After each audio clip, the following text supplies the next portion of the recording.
When I think about my life, I think about all of the individuals who stepped up and really informed who I am and gave me the courage of heart to become a writer. As a student at Carleton College, I had a mentor named Retta Turner. She was the director of the TRIO program, and I was a TRIO student. And one time we were in conversation. I was a shy kid, I only whispered, and she said to me, Galia, you have to trust the things that people tell you of themselves. Because if you don't, then you deny them the ability to be. And I've thought about those words often in my college career, but also in the years after.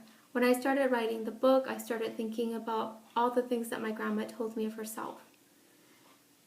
And as beautiful as they were, there wasn't enough to fill up a whole book.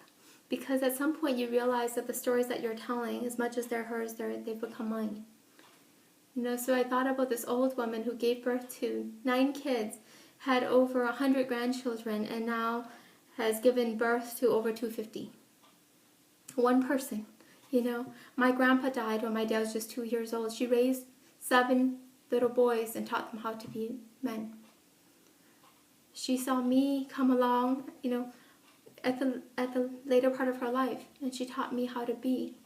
With her love and her strength, she taught me things like you don't have to have braces to have a beautiful smile. With her single tooth, she made the world shine. She gave me alternatives to beauty.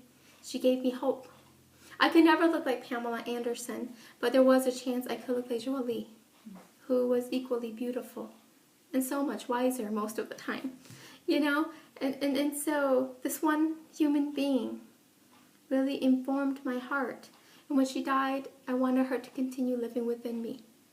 So that's when I started writing the book, a love letter to this woman I adored.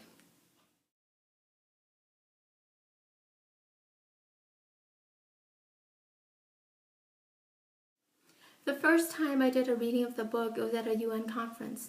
And a woman from Eastern Europe got up and she said, "That's my story too." And somebody from Africa got up and they said, "That's my story too. Did you know that you were telling our stories as well as your own?"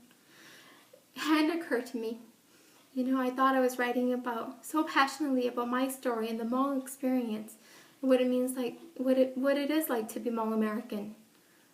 But no, these ladies and these people were reminding me that when you write a story, if you do it well, then it is the pulse of humanity you feel.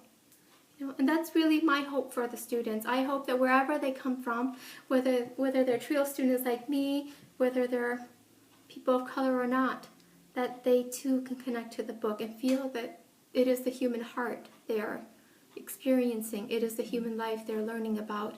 It is the human experience they're embedded in.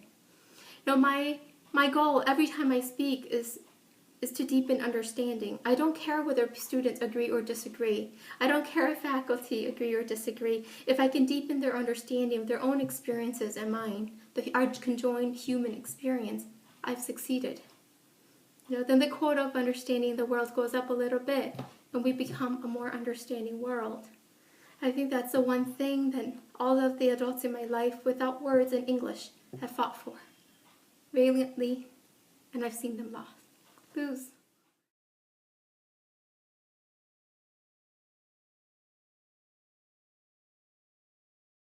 You can hear me struggling in English, right? One person making a difference. I'm a writer. I don't even communicate as beautifully in English as I want to.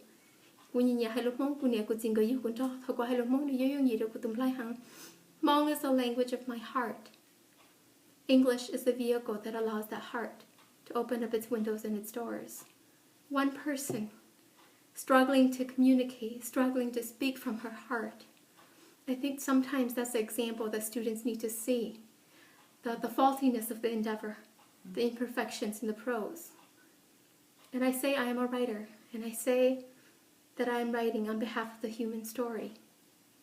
It is all about one person standing up and saying, "This is me, and I matter to who we are."